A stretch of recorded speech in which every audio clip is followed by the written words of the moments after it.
Om Namah Shivaya. Om Sadashivasamarambham Shankaracharya Shankaracharya Madhyamam Asmadacharya Paryantam Vande Paramparam. Om Om Sahanavavatu Sahana Bhavatu Sahana Bhunaktu Sahaviryam Viryam Karvavahai Karvavahai Tejasvina Padetamastu Om Shanti Om Shanti Shanti Shanti Om Tat Sat Om Namah Shivaya. Om Tat Sat Om Namah Om Shivaya. Namah Shivaya.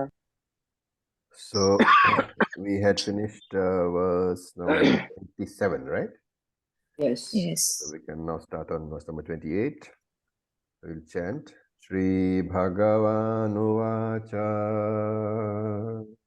Shri Shri Bhagavan Uvacha Bhagavan Uvacha Yesham Tvantagatam Papam Yesham Tvantagatam Yesham Papam Jananam Punya Karmanam Jananam Punya Karmanam Te Dvanda Moha Nirmuktaha Te Dvanda Moha Nirmuktaha Bhajante Mam Dridhavrataha. Bhajante Bhajante Mam Mam Dridhvrataha. Okay. So we had said in the last verse that there is a problem. That some people, that generally people are born ignorant, but some people they manage to come out. And what is the answer? How is it possible to come out of samsara? How is it possible to break the hold of ragadvesha? And for that matter, as we said, sakama bhakti, while very good, is also ultimately leading only to samsara. It is a possible way out, but if you stick in sakama bhakti, it leads only to samsara. So what is the only method? First of all, of course, you have to follow all the Panchamahayagnas, which we have talked about earlier. And then you practice Nitya Naimitya Karma, which we also called by another name, Panchamahayagna or Nishkama Karma. Therefore, the person who is stuck in Sakama Bhakti has to continue the Sakama Karma because he is attached. But he also has to do Panchamahayagnas because Panchamahayagna is Nitya Naimitya Karma. And if you don't do Nitya Naimitya Karma, you get a special papam which is called what? Pratyavaya Papam. Pratyavaya papam. Then what is the effect of Panchamahayagna? Panchamahayagna will slowly take our minds away from the attachment to the karma of Sakama karma. It will so slowly reduce your Sakama bhakti. First of all, you start by doing Panchamahayagna to avoid Pratyavaya papam. But later on, as you realize the value, you will see that Panchamahayagna is going to give you Chitta Shuddhi. And Chitta Shuddhi will give you the Jignasu Bhakti, the Bhakti necessary to become a seeker. And therefore, this is called Punya Karma. Why is it called Punya Karma? Because Punya Karma is necessary for you to come to Jnanam. Jnanam takes you across samsara, takes you across Maya. Therefore, Krishna says Yesham. So Yesham refers to all the people we talked about earlier. Yesham, those people who are stuck in samsara. So among all those people, then you will see Tvantagatam. Right? So Tvantagatam is tu plus Antagatam. So Yesham tu. Therefore, among all those people, tu, but. The but indicates that there are some people, there is a distinction. The tu is indicating a distinction.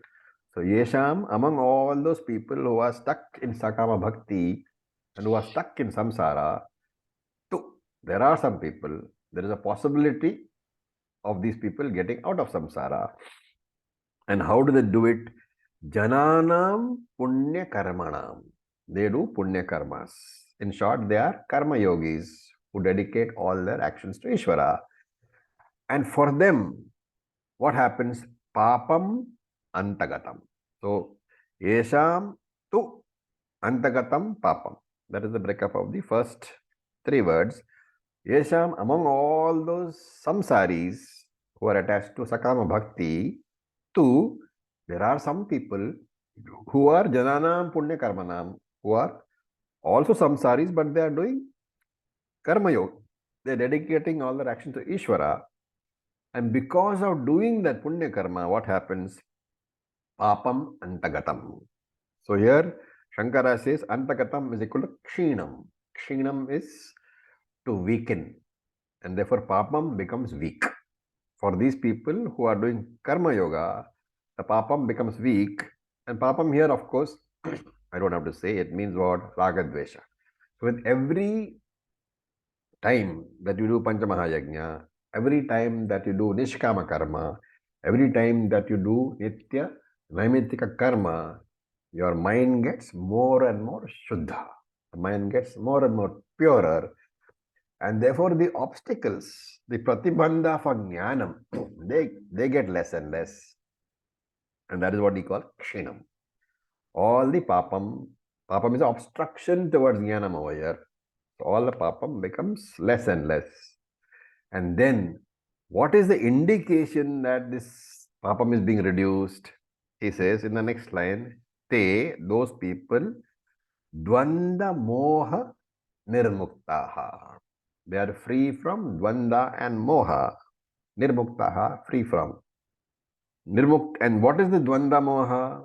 We saw in the last verse. In verse number 27, we saw a very detailed description of dvanda moha. Ichha dvesha samuthena dvanda mohena bharata. These people, they become free from that duality, dvanda moha. They become free from the hold of dvanda, hold of opposites. And remember that mukta means free. Nirmukta is used in the sense of having totally got rid of. The nir is an emphasis to muktaha. Nirmukta means totally free. He has completely eliminated. Now again, when I say completely eliminated, don't think that raga dvesha has been eliminated. Right? Why is it raga dvesha? Because ichha dvesha samuthena dvanda mohena bharata. The dvanda moha is ichha dvesham only. Ichha was raga, ichha dvesham only, raga dvesha only. But it is not technically correct to say that he has got himself free from raga and dvesha, because whoever has got a mind, that mind will have raga, the mind will have dvesha. Why? Because rajas tamas is part of the composition of anatma, and mind is anatma. What it means is that nirmuktaha means that he will be free to act without being compelled to act by ragadvesha. His ragadvesha will no longer compel him. For most ajnanis, if you ask any of your friends who are not into any sort of spiritual activity, they will always say, I do what I want and I don't do what I don't want. So ragadvesha drives their life. But this person, he is no longer driven by ragadvesha. He will do what Shastram says. He will do what is correct. Punyam only. That is the meaning of dvanda moha nirmuktaha. And if he does this, what happens? Bhajante mam dridhavrataha. They will worship me, the Paramatma. They will become a seeker. They will become a jignasu bhaktaha. So remember, the jignasu is the third of the four worshippers. What are the first two? Artharthi and Jignasu Jnani. Arthartha, jignasu, jnani. So artharthu, they have, initially they are artharthu, because they are dependent upon the world. Then, having done this, having come to to a state where they are free to act in spite of their ragadvesha, because it's by karma yoga only. Their punyam has been strengthened, their ragadvesha has been weakened, and therefore they are free to do what is correct. They have got a spiritual independence, and therefore bhajante mam dridvrataha, they will dridvrataha, firmly they will worship mam, Paramatma. That means they have become jignasu bhaktas. Once you have become jignasu bhakta, what will happen? You will come to jnanam. Once you have come to jnanam, what will happen? You will become a jnani. So bhajante mam, this nirguna Ishvara, he worships, which means he understands the words of the Shastram. The Ishvara is nirguna. And there is a word dhrida vrataha. Dhrida means firmly. Vrataya is a promise, or it's a vrat, it's a resolve. So dhrida vrataha, people of firm commitment, which means what? They are totally focused on the pursuit of jnana. Any other desire which they have in their lives, so you cannot say that they have no desires. They'll have plenty of desires, but they will choose only those desires which are supportive of their main desire, which is mukshutvam, focusing on the pursuit of jnanam. They are antara sannyasis, mental sannyasis, which means they are as good as sannyasis. And for such a person, whenever he faces the world and he comes across a problem, his normal reaction will be what? The problem is inside me, it is not outside me. And whenever I accept that the disturbance of my mind is being caused because of my mind alone, the problem is me. Where is solution? Solution is also me, right? And therefore, this is the time when spirituality begins. I turn inwards. Nitya, Anitya, Vastu, Viveka I've got. After that I've got what? After Nitya, Anitya, Vastu, Viveka, you have the next stage, Vairagyam. Iha, Amurtaha, Phalabhogaha. That is, I have correctly diagnosed the problem of life. I have got dispassion towards the fruits of karma here and the fruits of karma for the afterlife. I don't have a great attachment for either of them. So, if that is so, what is the problem with most people? I do not know who I am. And once I get this dispassion, I want to know who I am. Therefore, I begin to look for Paraprakriti. I am turning away from Aparaprakriti and I am turning towards Paraprakriti, which is called Nishkama Bhakti. Right?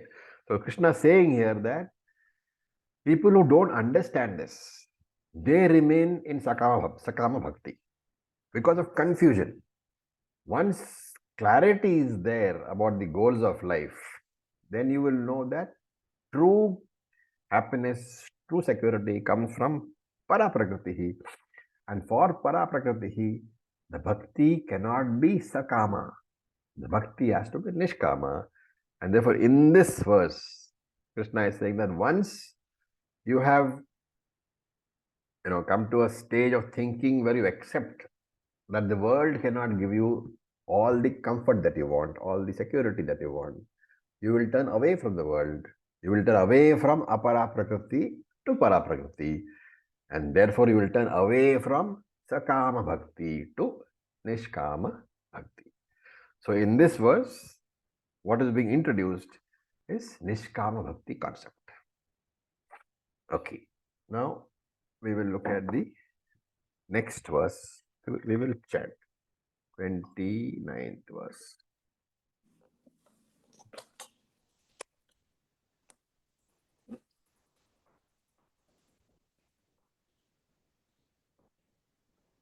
Jara Marana Mokshaya Jara Marana Mokshaya Mamashritya Yatanti Ye Mama Yatanti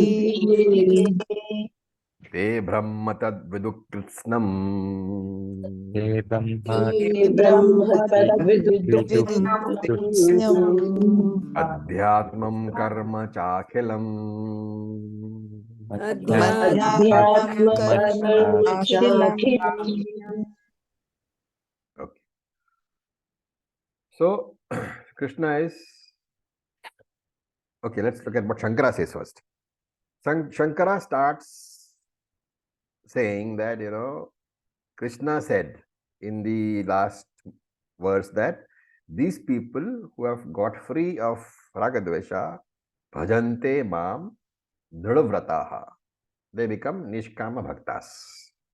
So Shankara says te kimartham bhajante, literally meaning that why do they, for what purpose does this nishkama bhakta worship the Lord? Kimartham, for what purpose? Bhajante, worship the Lord. And you have to think about it as derived from the last verse. So, Nishkama Bhakta only. Why is the Nishkama Bhakta worshipping the Lord? And therefore, that answer, Shankara says, is provided by Krishna over here. What is that? Jara Marana Mokshaya. They want freedom from Jara, old age, Maranam, death. Mokshaya is freedom. So, the answer is here. These Nishkam Bhaktas, they are not worshipping for any worldly gains. Worldly gains is what? Sakama Bhakti. And therefore, here he wants freedom from Jara and Maranam. Mokshaya, Jara, Maranam. Freedom from old age and death. And Mam Ashritya. Mam is Ishvara, Krishna, Parameshwara. Ashritya is taking refuge in. So, Ashrit, these people who want freedom from old age and death, Mam Ashritya, they take refuge in Paramatma and Yatanti. Yatanti means Prayatanti. They put forward the necessary effort. Prayatanti. They put forward the efforts. So if you want freedom from old age and death, the Lord, you cannot say that I'll go to the Lord, Lord will bless you.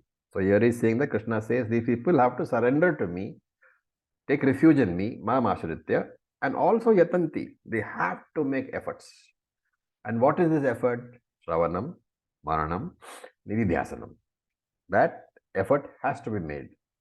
And not only an effort has to be made, Mam Ashritya is important. Seeking my grace.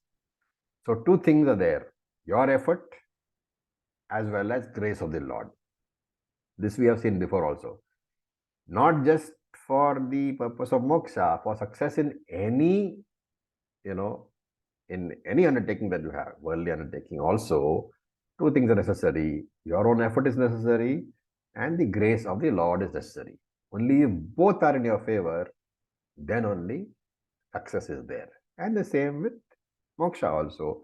If you want moksha, your effort is very important. At the same time, you have to seek the Lord's grace. Now look at the sequence of this. Number one is what? Jara Marana Moksha. They want to go beyond old age and death. Old age and death means what? Time. Therefore, when you say Jara Marana Mokshaya, you are saying Kala Mokshaya. I want to go beyond time. Going beyond old age and death means going beyond time. Going beyond time. Remember that everything which is Anatma is bound by time. Because Anatma is born in time at Srishti. Anatma dissolves in time at Pralayam. So going beyond time means going beyond Anatma also. So it's a very nice way of going. I want to go beyond old age and death. I want to go beyond old age and death means I have to go beyond time. I have to go beyond time means I have to go beyond Anatma. Anatma means what? Apara Prakriti. So going beyond Anatma, I have to go beyond Apara Prakriti. When I go beyond Apara Prakriti, where do I go to? I go to Para Prakriti. So basically, going beyond old age and death, going beyond time, going beyond Anatma, which means going beyond Apara Prakriti, which means going to Para Prakriti. which is what? Basically going towards the Lord alone, understanding that I am nothing different from the Lord. And one who succeeds in this, what will happen? Te Brahma Tadviduhu Kritsnam. They, those people who make the necessary effort, Tad, Tat here, Brahma, Te Brahma Tat Viduhu Kritsnam. Kritsnam means completely. Say Te Brahma Kritsnam Viduhu. They will come to know Brahman fully. Kritsnam, completely. And completely here has to be connected to the beginning of this chapter, where Krishna said that he has got two natures, para as well as apara. And therefore, if you want to know Brahman completely, you have to know the apara prakriti and you have to know the para prakriti. Why apara prakriti? Because without apara prakriti, you cannot come to para prakriti at all. And why para prakriti? Because para prakriti is the source of amritam, immortality. So until now, this bhakta, he was worshipping the Ishta Devata, the personal God. So he is completely familiar with apara prakriti. But now with jnanam, having come to Shravanam, Mananam, Nididhyasanam, with jnanam, he knows the formless para prakriti also. So now he knows Saguna Ishvara and now he knows Nirguna Ishvara also, which means he knows Kritsnam. Ishvara is known in totality. Then Adhyatmam Karma Chakhilam. So there are technical words. Adhyatmam means the real meaning of the word Tvam. Adhyatmam literally means myself, right? So Adhyatmam is the Jivatma Swarupam. And in Tattvamasi, we know that the word Tvam, if you look at, there are two meanings for the word Tvam. One is Vachyartha and one is Lakshyartha. What is the Vachyartha of Tvam?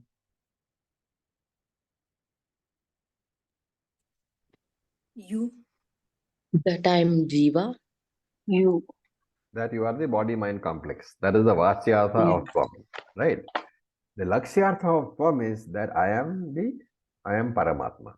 So Vachyartha of Tvam is body-mind complex. Lakshyartha of Tvam is consciousness principle, Brahma Swarupa, right? So he says he will know the Tvam Padam Lakshyartha. Tvam Padam Vachyartha he need not know because everybody knows.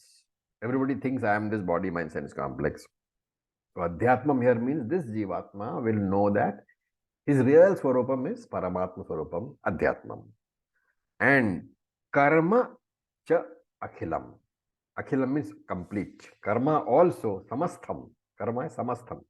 Karma Chakhilam. Karma Chakhilam is Karma Akhilam Cha. He will know Karma also in totality. Right? So new words are being introduced. Adhyatmam and Karma. Two words have been introduced. And I will stop at this over here because the word karma literally means action and akhilam means totality. So what does he mean by akhilam karma, samastham karma? What does he mean? All these are going to be discussed in the 8th chapter. So we'll leave it at this over here. Two words have been introduced. What are they? Adhyatmam. No, three words. Brahma, Adhyatmam, Karma. Three words have been introduced in this particular verse, and now we will go to the last verse and some more words will be introduced there. So let us go to the last verse. Okay. Sadhibhutadi daivam mam Sadhibhutadi daivam sadhiyajñam cha ye viduhu Adhyatmam cha ye viduhu prayana kale picha mam Kalepi chama te viduryukta chetasaha Vidur Yukta Chetasaha Iti Srimad Bhagavad Geeta Su Upanishadsu Brahma Vidyayam Yoga Shastre. इति Srimad Bhagavad श्रीमद्भगवद्गीतासु Gita उपनिषत्सु Upanishadsu Brahma ब्रह्मविद्यायां Vidyaya Yoga योगशास्त्रे Shastre Shri Krishna Arjuna Samvade Jnana Vijnana Yogo Nama Saptamodhyayaha. Shri Shri Krishna Krishna Arjuna Arjuna Samvade Samvade Jnana ज्ञान Jnana Vijnana विज्ञान Vijnana Yogo योगो Yogo Nama नाम Nama Saptamodhyaya. Okay. So, in the last verse, he said three new terms are there: Brahma, Brahma, Adhyatmam, and Karma. Remember that if you look at the entire 7 chapters, we have talked about Brahman many times. Okay, but the introduction of this word Brahman by Krishna is here. That's why I said Brahma is a new word over here. Brahma, Adhyatmam, Karma. 3 words have been introduced. And in this last sloka, in the last verse, he introduces 3 more words. What is that? Adibhutam. So the first word is Sa Adibhutam Adidaivam. Right? So there 2 words have been introduced. Adibhutam, Adidaivam, and Sadhiyagnyam is Sa Adhiyagnyam. So there are 3 new words. Adibhutam, Adidaivam, Adhiyagnyam. So ye viduhu, they will know. So Krishna says, in short, the person who has understood Paraprakriti and Aparaprakriti both, understood Brahman completely, what will he know? He will know 6 things. He will know Brahma, Karma, Adhyatmam, Adhibhutam, Adidaivam, Adiyagnyam. These 6 things he will know. So, these 6 factors, these 6 terms are nothing but, as we'll see later, are nothing but Paraprakriti plus Aparaprakriti. Is nothing but Brahman plus Maya. Paraprakriti plus Aparaprakriti. Krishna is presenting it in the form of 3 new terms. And the discussion on this we'll see the next chapter. Here he simply says, Prayana Kale Api, during the time that the body dies also, Mam Viduhu, that person will remember me. Which me? Me consisting of these 6 factors, me consisting of Para and Apara Prakriti, Mam Viduhu, the person will know me, right? So, Mam Viduhu means person will know me. When a person knows me, what does it mean? He is a Jivan Mukta, right? And Prayana Kalepi, when he dies also, he will continue to know me. So, two ideas are being introduced. When he is alive, he will know me. That means he is Jivan Mukta. After the body dies, also he will know me. Prayana Kale, Prayanam of the body. After the body dies also, he will know me. Therefore, that is Videha Mukti. In the last line, Krishna is saying that this person who knows Brahman plus Maya properly, the person who knows Apara and Apara Prakriti correctly, fully, he will not only be a Jivan Mukta, once his body dies, he will not return. He will be a Videha Mukti. Right?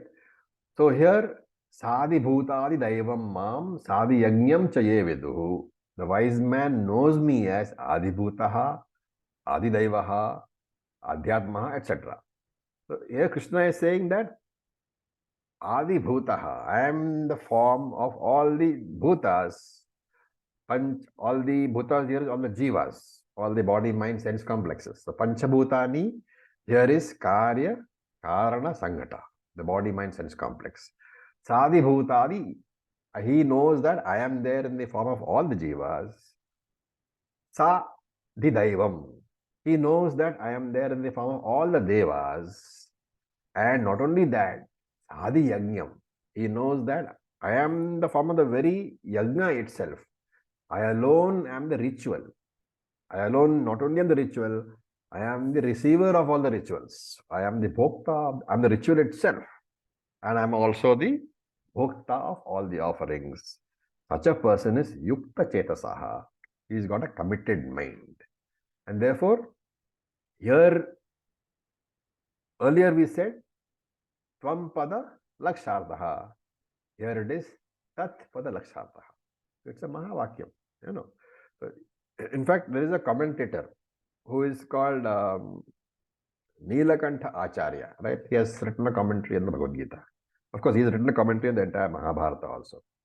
So he says that if you look at this verse properly, in the 29th verse, Jaranam Marana Mokshaya Yatanti, Krishna has talked about Nishkama Bhakti, right?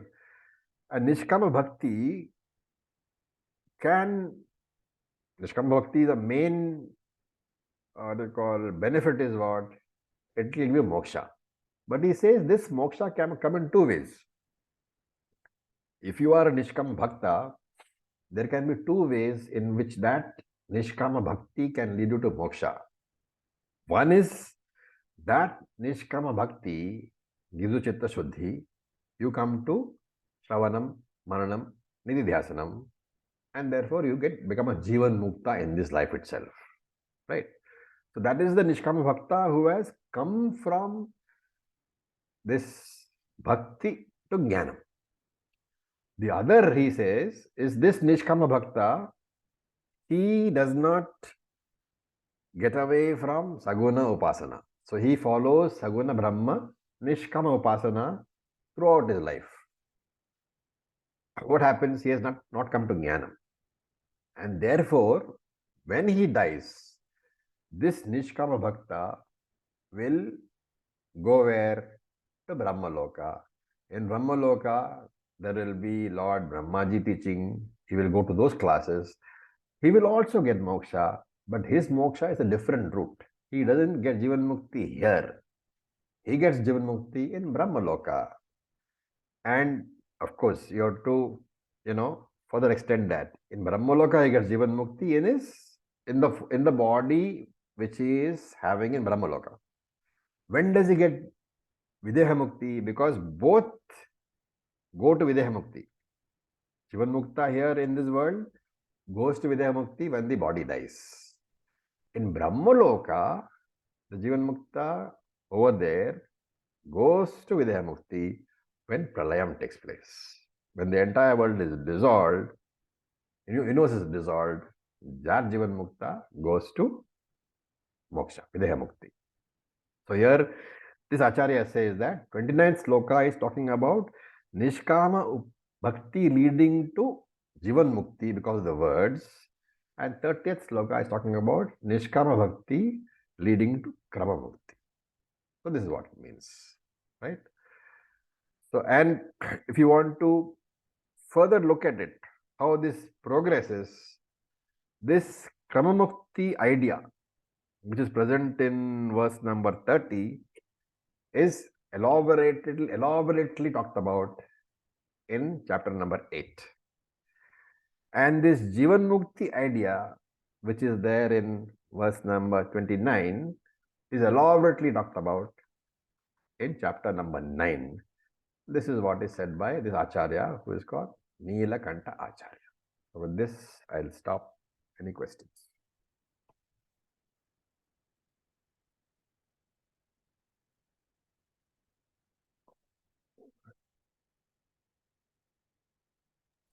Acharya Ji, Yeah, June.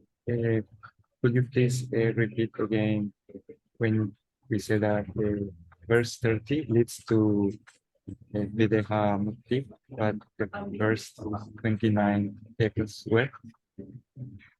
Both lead to Videha Mukti, okay? But the roots are different. What are the roots? 29th verse is the standard route which is preferred. You get Jivan Mukti in this life, and that when your body dies, you get Videha Mukti. And the 30th verse, he says, is referring to Krama Mukti. It refers to Upasaka who is not come to Jnanam, but he is a Upasaka. So Upasaka, what is his mode of travel? Upasaka goes through Shuklagati to Brahmaloka. He is taught over there. In Brahmaloka, remember, there is no mortality until Pralayam. And therefore, he gets Jivan Mukti there. but the body will get destroyed only on pralayam. And therefore, Videha Mukti there. Remember, this is not Shankara's views, okay? These are incidental views of Nilakanta Acharya. You are free to, ignore those views. For our purposes, simply I am saying that 6 new words have been introduced. Brahma, Adhyatmam, Karma, Adibhutam, Adidaivam, Adiyajnam. These 6 words will form the basis of a question which Arjuna is going to ask in chapter 8. And chapter 8 will answer all those questions.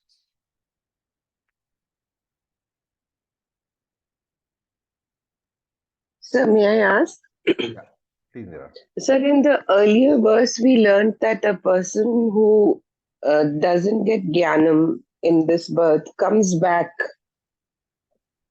to this world again, to a family where he gets his jnanam, or he is like in the next birth, he definitely gets jnanam. Now we are saying that he goes to Brahma Loka and there he gets. Yeah, so this is what is called giving you poison in small doses. Like first you little poison, then you more poison. The thing is that Okay. the person who does not get jnanam, he can be 2 types of people, right? One who does only karma. So only karma means what? Only punyam generated. Then he can be upasaka. Upasaka does karma and meditation. So you have to understand, the one who does only karma, he comes back. But the one who does upasana, he takes a different route. See, there also you will find that right now I am telling you this, but when you reach Upanishads, there will be a further refinement. I don't want to confuse you all. So we will simply say this: the one who does karma, he will generate punyam. He will come back to this world to experience punyam. If he is person who has done jnanam and all that, then he will come back as a person in an advanced family. But if it's karma plus upasana, then there is a different route prescribed. He will go to Brahma Loka. Even then, some of those Brahma Loka people will come back, some of them won't come back. All those details we will not do now, we will do when we do Brahma Sutras. But this basic idea. And Spandana, yes. Om Acharya, Yes, Spandana. when we talk about all those complicated steps of Krama Mukti, Yeah. right? So if it is a bhakta who's not in the whole Jnanam path, they'll only do the whole steps, I'm assuming. But what would their motivation be? Because the phalam of Krama Mukti is explained, right? That you'll go to Brahmaloka and you'll get Jnanam. So why would they do all Because that? not everybody would be able to come to Jnanam. Like you may have come to Jnanam, but you may not have completed the process. And therefore, you will still fall as Upasaka. You come to Nirguna Jnanam, but not completed. So that person. So there again, there's a bifurcation over there. If you are the person who is come from Saguna Bhakti to Nirguna Bhakti is one category. The person who has remained in Saguna Bhakti and not come to Nirguna Bhakti, but is doing Upasana is another category. Now, why would the person who is Saguna Bhakta not come to Nirguna Bhakti? Because he doesn't know about the existence of Brahman or the value of Brahman. So there are a lot of Upasakas. In fact, the entire Karma Kanda is focusing on Karma Upasana. So a lot of Upasakas, they will take Upasana of Saguna Brahman as the final destination. And therefore, they will keep on doing Upasana. And so Krishna is saying those people, lives are not lost. Of course, there are also, as you will see in Brahma Sutra, there are bifurcations. Some people who worship in a particular way, they will go to Brahma Loka. Some people who don't worship in a particular way, they will also go to Brahma Loka. But some of them will return, some of them will get Kama Mukti. So those complications I don't want to get to right now. When we come to, Brahma Sutras, which is 5 years away, we'll come to that. So I was just trying to understand, the carrot being dangled for them is you'll go to Brahmaloka and they think that's the ultimate. Yes, providing you worship in the right way. Okay. We'll see all that in Chandogya Upanishad, okay? But those are all very interesting areas. That's why we say that we reveal bit by bit. I mean, it's revealing the sense. It is like feeding a child. You first give milk, and then you give Cerelac. You can't give chapati on the first day. You're in indigestion. But you're all advanced guys, so you understand this is the future. This is the roadmap. So Kram Mukti really means getting Mukti in a sequence. So you from this life you go. You do Brahmaloka, there you go to Brahmaji's classes, then Yes. you get Jivan Mukti, and then when the Pralayam takes place, Mahapralayam, obviously Brahmaloka also dissolves, right? When Brahmaloka dissolves, everything merges, including your body. Okay. New thought. I suggest you don't, focus too much on that, because what will happen is chapter 8 is entirely about Karma Mukti. So we'll talk about Karma Mukti a lot in chapter 8. There will be in detail. I try to tell you what all various ideas are. So with that, we'll stop for the day. Okay. Om Purnamadav Purnamadav Purnamidam Purnamudachyate Purnasya Purnamadaaya Vashishyate. Om Shanti Shanti Om Shanti. Shanti. Om Om Shivaya. Shanti. Om Namah Shivaya. Thank you, Acharya. Namah Shivaya.